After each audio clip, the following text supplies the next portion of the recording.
Good morning and welcome May 8th here in the city of Pensacola, Florida. So happy to be here today for the press conference, to be here with you. I did want to start by saying I received this shirt from Warren Karen-CG, and it says basically, it says we may not be able to hug each other with our arms, but we can touch each other with our hearts. Hashtag 6 foot hugs. This is a group that is putting together, doing some stuff, and these shirts are helping with proceeds from the shirt sales are going toward helping military families that are dealing with this. So I told Warren I would be happy to wear it and be honored to have the opportunity to wear it. Certainly, I think all of us are learning to deal better with social distance, and even though it was it was an unusual Mother's Day, it was a nice Mother's Day. Some of us weren't able, my mother-in-law, we weren't able to give her any hugs, but we did go by to get a chance to go by and see her. I thought it was very nice what the assisted living facility gave the opportunity for us to go by and see, but I know many people are dealing with those challenges and dealing with loved ones who were not able to see and hug at this particular time because of the virus. But I did at least want to acknowledge that and want to say, as we continue to deal with, I think that's one thing we all can do is be more empathetic and sympathetic as we continue to battle this together as we go through. Coronavirus at this particular time for the Escambia County, there are 638 positive cases of COVID-19 in Escambia County. We encourage everyone to continue to follow CDC guidelines and take preventative actions, even when you feel perfectly healthy. We did have two cases within the city. Employees that came over the weekend. One of those is somebody who's been working at home remotely for the last nearly 20-30 days, and another one was somebody that works outside with a crew. We are working to test all the individuals that individual came in contact with, but we found that out over the weekend. So we're still dealing with it here at the city and continuing to work through that. Executive Order 2120, Governor DeSantis issued Executive Order 2120 on Saturday, allowing barbershops and cosmetology salons to reopen with enhanced safety measures. As you notice, 8 o'clock today, I did get a haircut. So you can go to your barbershop and beauty salon and hair salon. The executive order goes into effect today, Monday, May 11th. I sent a letter to Governor DeSantis on May 1 advocating for the reopening of these personal services on May 11th, and I'm grateful that the governor of listening to business community and providing the guidance to reopen safely. So again, it's one of those things where you go, everyone is going to be wearing a mask, and you probably should take a mask as well. Wearing our mask will allow us to open more things quickly. If you are a personal service such as a hair or nail salon, please review Executive Order 2120 to ensure you are following these guidelines and staying in compliance with the mandatory safety protocols when you reopen. To promote Pensacola's recovery and community risk reduction, the City of Pensacola is here to assist business owners with new regulations from Governor DeSantis. A reminder, our fire marshal is available to help your business calculate the new 25% maximum occupancy. The service is provided as a courtesy by the City of Pensacola to the business community. For more information or to schedule an appointment, call the fire department at 436-5200 or email fireprevention@thecityofpensacola.com.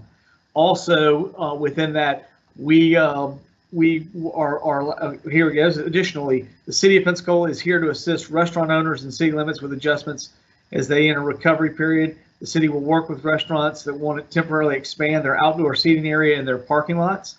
If you're a business in the city limits and have questions about temporary outdoor seating, please contact Planning Services at 435-1670, 435-1670, or email planningquestions@City of Pensacola. We certainly want to find a way to help businesses open, and that's not just certainly while we did some things a little unusual and are going to be discussing some things in the downtown area. Right now, we are wide open to those areas that have parking lots and everything else to finding ways to put your dining outside if you can. Again, much of what we're finding with this is UV light is one of the things that can deal with eliminating the virus. So, as you've heard the governor say, we're trying to do it everywhere, trying to make sure that there are more opportunities for us to be outside, and we're encouraging restaurants and businesses that open that can be outside. So we're trying to do everything we can to ensure that you can open your business and you can do it outside as you can. So please call us if you have any questions about that. City permitted events cancellation. Again, the city of Pensacola is extending the cancellation of all city permitted events with 50 or more people through Monday, June 1st to continue to help prevent the spread of COVID-19. The city will work with event organizers to reschedule events as needed. We will reassess the situation on June 1st, probably the week before June 1st, and determine whether to continue to lift or to lift these cancellations. So at this time, we still, if you were anything up until June 1, we're canceling all those. We're not saying at June 1 we're going to lift it, but we will take a chance to reassess and figure out what we're going to do at June 1. Carpenters Creek Stormwater Project, construction on Davis Highway at Carpenters Creek, the Northside Stormwater Treatment Enhancement Project will begin today, Monday, May 11th. This project will provide underground stormwater treatment for approximately 75 acres of stormwater runoff that currently discharges into Carpenters Creek, untreated, primarily from surrounding dense commercial area in the Davis Highway right-of-way. This project will have a positive impact on the delegate ecosystem of both Carpenters Creek and Bayou Tahar by substantially removing pollutants from the stormwater runoff before it enters the creek. Construction is expected to take approximately 9 weeks to complete, weather permitting. You've probably seen us doing, we're also doing another one of the Bayou Tahar projects right there at Perry and Bayou Boulevard where that happens. So we've got several of the last projects that are dealing with our stormwater runoff in the Carpenters Creek, Bayou Tahar area, but we're almost finished with those. And then lastly, we will have a neighborhood cleanup on May 30th. The next mayor's neighborhood cleanup will be Saturday, May 30th. It's a portion of the East Hill. Please check the map at thecityofpensacola.com to confirm whether you are in the cleanup area before placing items at the curb. Neighborhood cleanups allow City of Pensacola sanitation customers to clean up an area to leave eligible items at the curb for pickup, such as household appliances, furniture, tires, and paint cans. For more information, visit cityofpensacola.com. Again, also this weekend, we did have a chance to celebrate Mother's Day. Hopefully everyone had a great Mother's Day, all of our mothers out there. Some of you, I know we took my wife, we went and had dinner on Palafox. We did close it, and we walked the street and had a chance to see it, saw some people out there. I think the idea is those of you that attended, it's not a gallery night. That's not at all what we're trying to do. What we're trying to find ways to do are allow people to open their businesses, conduct their businesses outdoors. Much of the things that we're hearing continue to come from the UV situation that we need to be conducting as much of our business outdoors as we can. So the city of Pensacola is certainly trying to find every way that we can encourage people to take advantage of being outside in the weather that we have, and we'll continue to work with businesses as we can to get them open.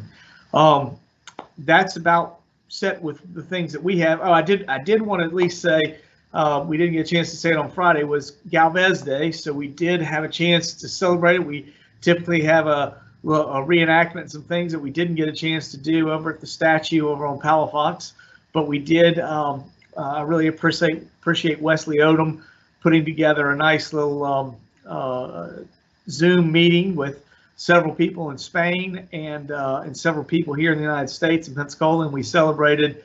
And while I think Wesley and I just had water, we didn't have a nice Spanish wine like everyone in Spain. We did have a toast and celebrate. And I forgot to remind them that I have my statue right behind me here of my own little statue of Galvez that overlooks what we do here at the mayor's desk.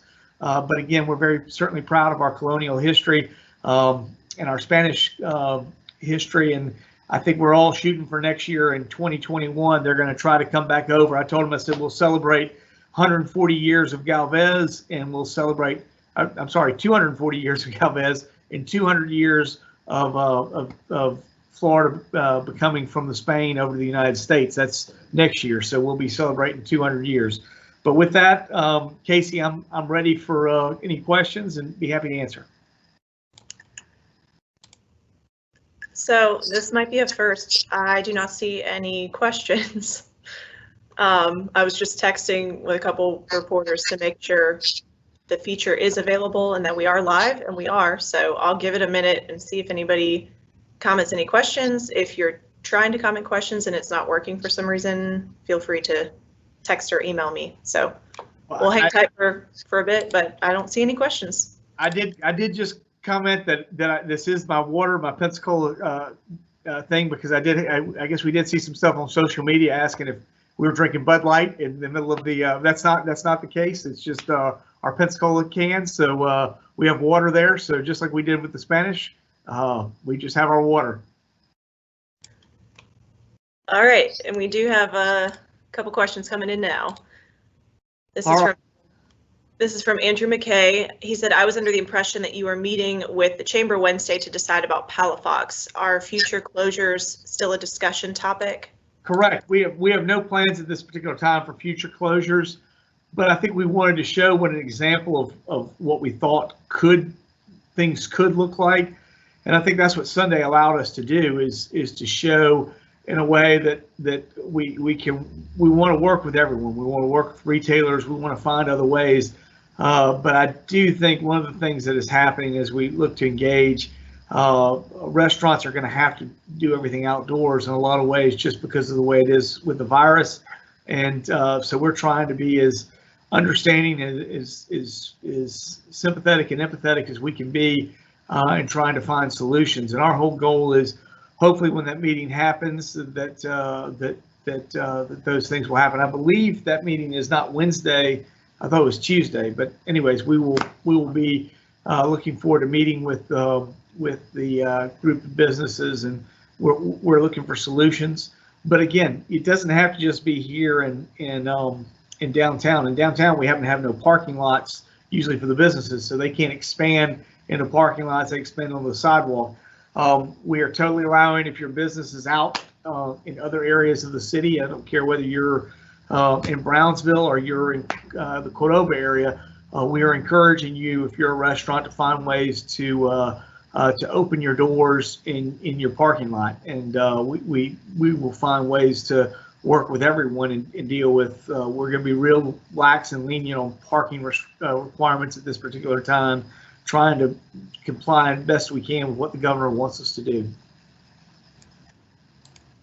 And this is from Jim Little. What is the city doing to ensure businesses are practicing proper social distance, such as tables 6 feet apart at restaurants? A few on Sunday on Palafox did not have tables 6 feet apart. And again, I think we're continuing to try to educate. Most of what we're concerned about, and I don't think anybody had a ruler out there, but I mean, we tried to work with that as our first chance. We know people want to set up in the street. Again, I think we're going to solve some of those problems. I thought it'd be easier to. I don't think we want people walking where they are. I thought it'd be better to put people in the shade to eat rather than walking. But really, when we discuss that, I'll let businesses begin to see what they want to do and figure out what's the best way to space it, and we'll continue to look. Our bigger concern was much more the congregating that can happen in these occasions. We'd love to find a way to prevent that from happening. That's more the challenge that we run into.